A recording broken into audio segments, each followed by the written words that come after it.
जय श्री सीताराम, जय श्री राधे श्याम। कल हमने पढ़ा था मंडप को देखकर उसकी विचित्र रचना और सुंदरता से मुनियों के मन भी भरे गए। सुजान जनक जी ने अपने हाथों से ला ला कर सबके लिए सिंहासन रखे। उन्होंने अपने कुल के इष्ट देव के समान वशिष्ठ जी की पूजा की और विनय करके आशीर्वाद प्राप्त किया। श्री विश्वामित्र जी की पूजा करते समय परम प्रीति की रीति तो कहते ही नहीं बनती। अब आगे पढ़ते हैं।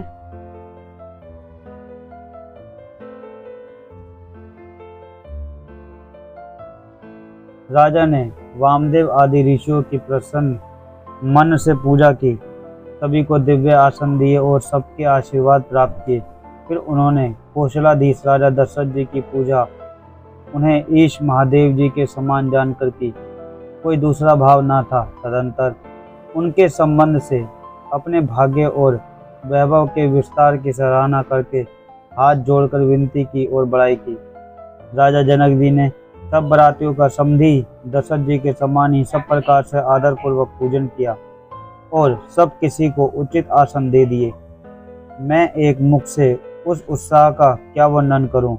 राजा जनक जी ने दान, मान, सम्मान, विनय और उत्तम वाणी से सारी बात का सम्मान किया। ब्रह्मा, विष्णु, शिव, दिक्पाल और सूर्य जो श्री रघुनाथ जी का प्रभाव जानते हैं, वे कपट से ब्राह्मण का सुंदर वेश बनाए बहुत ही सुख पाते हुए सब लीला देख रहे थे। जनक जी ने उनको देवताओं के समान जानकर उनका पूजन किया और बिना पहचाने भी उन्हें सुंदर आसन दे दिए। कौन किसको जाने पहचाने, सबको अपनी अपनी सुध भूली हुई थी। आनंद कंद दूल्हे को देखकर दोनों ओर आनंदमय स्थिति हो रही है। सुजान सर्वज्ञ श्री रामचंद्र जी ने देवताओं को पहचान लिया और उनकी मानसिक पूजा करके उन्हें मानसिक आसन दे दिए। प्रभु का शील स्वभाव देखकर देवगण मन में बहुत आनंदित हुए। श्री रामचंद्र जी के मुख रूपी चंद्रमा की छवि को सभी के सुंदर नेत्र रूपी चकोर आदर पूर्वक पान कर रहे हैं। प्रेम और आनंद कम नहीं है, मतलब बहुत ज्यादा है। समय देखकर वशिष्ठ जी ने सतानंद जी को आदर पूर्वक बुलवाया। वे सुनकर आदर के साथ आए। वशिष्ठ जी ने कहा, अब जाकर राजकुमारी को शीघ्र ले आइए।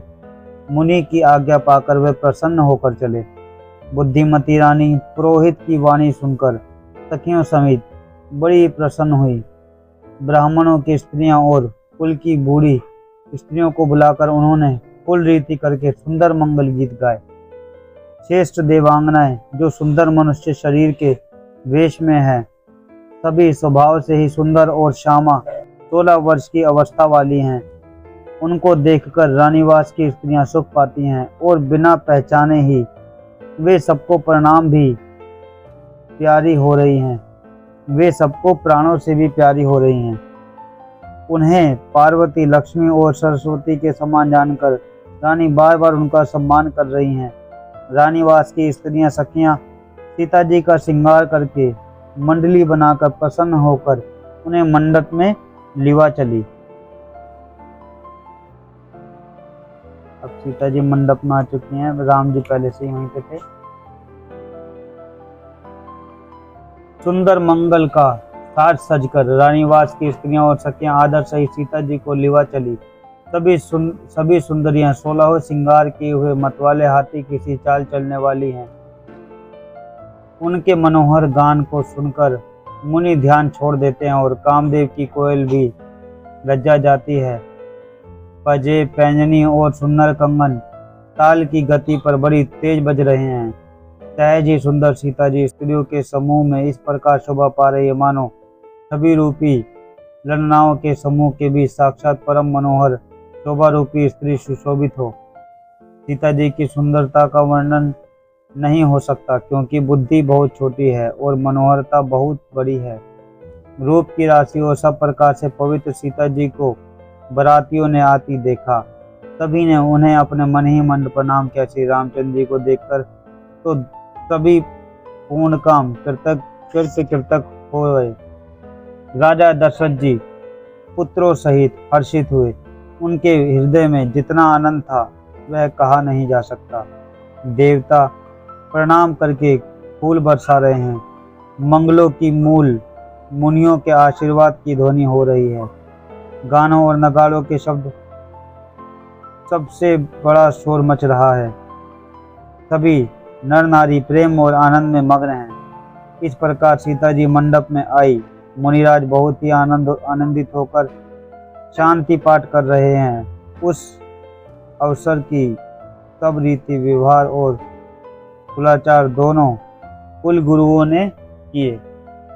कुलाचार करके गुरुजी प्रसन्न होकर गौरी जी और गणेश जी और ब्राह्मणों की पूजा करा रहे हैं, अथवा ब्राह्मणों के द्वारा गौरी और गणेश जी की पूजा करवा रहे हैं। देवता प्रकट होकर पूजा ग्रहण करते हैं, आशीर्वाद देते हैं और अत्यंत सुख पाते हैं। मधुपर्क आदि जिस किसी की भी मांगलिक पदार्थ की मुनि जिस समय मन में चाह मात्र करते हैं, सेवक गण उसी समय सोने की परातों में और कलशों में भर भर कर उन पदार्थों को लिए तैयार रहते हैं। स्वयं सूर्यदेव प्रेम सहित अपने कुल की सब रीतियां बता देते हैं और वे सब आदर पूर्वक की जा रही हैं। इस प्रकार देवताओं की पूजा करके मुनियों ने सीता जी को सुंदर सिंहासन दिया। सीता जी और श्री रामचंद्र जी आपस में एक दूसरे को देखना और उनका परस्पर का प्रेम किसी को लक नहीं पड़ रहा है। जो बात शेष मन बुद्धि और वाणी से भी परे है, उसे कभी क्यों कर प्रकट करे। हवन के समय अग्निदेव शरीर धारण करके बड़े ही सुख से आहुति ग्रहण करते हैं और सारे वेद ब्राह्मण का वेश धरकर विवाह की विधियां बताते हैं। जनक जी की जग विख्यात पटरानी और सीता जी की माता का बखान तो हो ही कैसे सकता है। तो यह सुकृत पुण्य सुख और सुंदरता सबको बटोर कर विधाता ने उन्हें संवार कर तैयार किया है। समय जानकर शेष मुनियों ने उनको बुलवाया। यह सुनते ही स्वागन स्त्रियां उन्हें आदर पूर्वक लिवा गई। सुनैनी जनक जी की पटरानी जनक जी की बाईं ओर ऐसे हो रही है मानो हिमाचल के साथ मैनाजी शोभित हों।